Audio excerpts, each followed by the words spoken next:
Good evening and welcome to Newsfirst's Biz in Focus. I'm Zinat Musafir. Joining us this evening is Professor Marina Ambrosecchio, President of the European University of Tourism. Good evening, Professor. Good evening. Professor, so tell us a bit about the European University of Tourism and the role it plays in the international tourism industry. Yes, well, UET, European University of Tourism, has been created in 1993 to answer the requirements of international tourism companies, considering particular human resources, answering to the requirement of a global tourism industry. And during these years, UET has opened different branches, not only in Italy, where we have at the moment Milan, Rome and Palermo in the south of Italy, but as well abroad, because we started in 2006 a branch in China, and some months ago we just opened it in North Africa, in Algeria, and of course I'm very glad to underline that we started a branch, a brand new branch in Colombo. So, Professor, what opportunities will your new venture bring to the youth population in Sri Lanka? Particularly, how will it increase youth entrepreneurship in the tourism industry? Well, first of all, I think that when we speak about tourism industry, we have to focus on this very important aspect, that is that today we have to speak about niche tourism. It means that there are several types of tourism, religious tourism, gastronomic tourism, wellness tourism, and each type of tourism requires very well trained professional figures. So it means that for youth here in Sri Lanka, there are very great opportunities to improve their skills, their knowledge, and to achieve a very successful career. Why? Because Sri Lanka's destination is a concentrate of all these different types of tourism, because here we may have trekking adventure tourism, we may have as well, of course, beach adventure and sea tourism, and we may have of course wellness tourism and religious tourism. And as I said before, each of these niche requires very well trained professionals figures. Speaking of youth, Professor, so the backpack market is an emerging trend, particularly in the tourism industry. Initially, it was very popular among the Western countries, but of course now it's a trend adapted in the international community globally. So, Professor, what is your take on this transition of trend in the tourism industry? Well, they answer to a particular niche of tourism, that is experience tourism, because when tourism was born in 1970s, more or less, it requires the needs of workers, people that achieved for the first time paid holidays. So from that time today, things changed, and nowadays people go on holidays to find the roots in their soul and to be faced to new reality. So backpackers, I think, answer to this deep need of a human being, and they answer as well, as I told before, to the requirement of specific trend, that is experience tourism. Yes. So, Professor, what sort of measures, with your years and years of experience in the tourism industry, what sort of measures do you propose to further develop this backpacker market in Sri Lanka as well as the South Asian region? Well, I can suggest the experience we had in the south of Italy that was connected to the rural farms, because what we may do here in Sri Lanka is to improve the mapping of the territory and to find which are the peculiarities of the territory, and on the basis of this peculiarity to build a sort of tourist itinerary meant specifically for a specific type of travelers. So it may, in this way, we may offer youth, Sri Lankan youth, new opportunities, even from an entrepreneurial point of view. Professor, so following the tragic events in April Sri Lanka faced this year, as a foreign representative, how do you see, or what do you think of Sri Lanka's present situation? I think that the present situation is quite normal. I think that my personal feeling is that Sri Lanka is back to normality. But of course, the requirement is that they have to give to, abroad an image of safety to attract again tourists. So I think that a particular strategy has to be built in view of attract and make sure travelers, tourists about coming to Sri Lanka. Thank you, Professor. And with that, we're going in for a short commercial break. To stay tuned for more on the other side.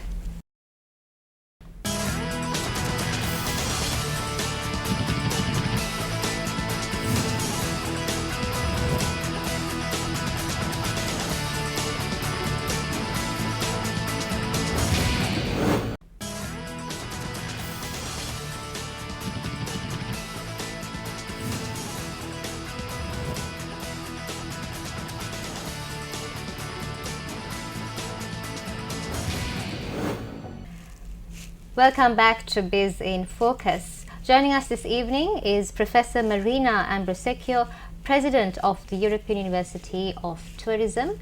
So, Professor, before we went into the commercial break, we were talking about the measures that Sri Lanka could take to boost the tourism industry and uplift the tourism industry to its previous state.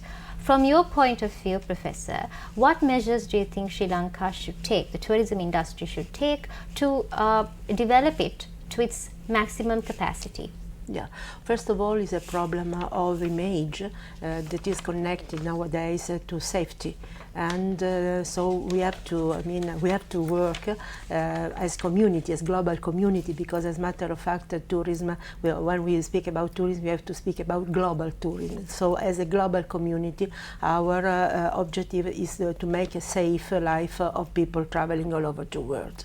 And so what we can do is adopt strategies that perhaps have already been adopted in other countries who have known as well periods of terrorism and attacks. I would like to mention perhaps the experience in south of France, where specific professional figures have been planned to face these problems with reference to crisis management experts. That is very important, because crisis management expert is a sort of coordinator of all the aspects concerning risk, and this is another way to propose new training and new professional figures in tourism specifically. So, Professor, what are the challenges and prospects of developing the tourism industry in Sri Lanka from your view? Well, I think that what is important is the management of territory, because as usual when we speak about tourism, the first thinking we have is to think about hospitality, but hospitality is a part of this industry, and first of all we have to think about the territory and how to respect territory, how to respect local culture of people living there. And this is the attract of the new trends of tourism, because if we respect the culture, if we respect the roots, it means that visitor tourists will come to be faced to a real experience. That is one of the characteristics of the new trends of tourism. Yes, particularly in the backpackers industry, I think. Yes, absolutely, because as I told before, Sri Lanka gives a very great answers to this type of new tourists. Most of them are millennials, so they arrange themselves their holidays here. But on the other side, local people have to be trained to face the characteristic of this new type and trend of tourism, because of course they are backpackers, but it doesn't mean that they are satisfied only in sleeping under a tent. So yes, we have to offer them several aspects concerning even hospitality, concerning even some comfort, and this is specifically, I mean, concept concerning training in hospitality. Yes, Professor, another issue that not just the tourism industry but every industry faces is climate change. So how does the tourism industry incorporate this issue when implementing its strategies? I mean, we can't ignore climate change. It's something that will impact every industry, no doubt. So how does the tourism industry recognize this and incorporate it into implementing its strategies? Yes, one of the problems that tourism industry has is to face seasonalities. It means that, in particular, with hospitality, hospitality is very deeply connected to the seasons. Nowadays, seasons are no more present along all the year, so it means that the strategy has to take into consideration that the season becomes longer and longer. And I'm speaking about the experience in Italy. So before, the season was from June to September, October. Nowadays, luckily for a certain point of view, our season enlarged, and now we have a season that is from April to October. It means that we may attract more visitors, but it means as well that we need a strategy even to attract not only Italian people, but as well people coming from all over the world, and have our structures ready to receive this flux of tourists out of seasons. Also, Professor, we speak of sustainable tourism. What exactly do you mean by sustainable tourism? Sustainable tourism is not to waste the resources tied to the territory, first of all, and the sustainable tourism is to be in a synchrony, in empathy with the peculiarities of people living in a territory. So it means that not only people, local people have to be trained to receive foreigners, but even tourists have to be trained in faced local tourists. So it means that it is, as usual, a problem of training, and it is always a problem of cultural approach. And on that we have to work all together. Thank you, Professor. And with that, we wrap tonight's interview. Once again, we thank Professor Marina Ambrosecchio, President of the European University of Tourism, for joining us this evening. And do stay tuned for more for the very latest business updates. Thanks for having me. Thank you.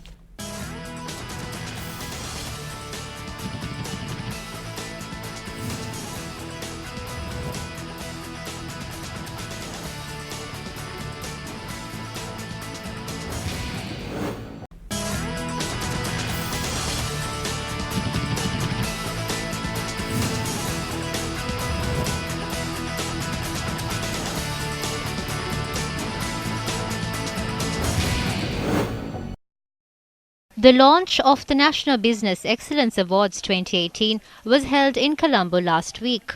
National Business Excellence Awards, one of the pioneering awards competitions, started as way back as 2004 by the National Chamber of Commerce of Sri Lanka. 92 awards will be presented to the winners this year. The awards ceremony will be held on the 5th of December at the Colombo Hilton. The National Business Excellence Awards has attracted interest as one of the most popular and demanding award competitions within the business community. Over the years, the National Business Excellence Awards has maintained its high standards at the top and today has become one of the most prestigious and recognized award schemes in the country. The 60th Open Forum of the Center for Poverty Analysis for a presentation on Debt at My Doorstep, Microfinance Practices and Effects on Women in Sri Lanka was held last week at the Center for Poverty Analysis. The forum was chaired by Samadani Kirivadenia, chairperson of SDB Bank plc. The event was followed by a panel discussion with former DGM of Hatton National Bank, Krishanti Thambaya, and Anuratha Pattu, the founder director of Berendima Microcredit Institute. The Sri Lanka Red Cross and the government of Germany signed an MOU recently to enhance community resilience for those affected by the April 21st attacks. The MOU was signed at the Red Cross National Headquarters in Colombo. Dr. Mahesh Gunasekara, Director General of Sri Lanka Red Cross Society, Jagat Abe Singha, President of Sri Lanka Red Cross Society, John Rode, German Ambassador to Sri Lanka, Gerhard Tosa, International Federation of Red Cross and Red Crescent Society, were among those who participated in a ceremony to mark the event.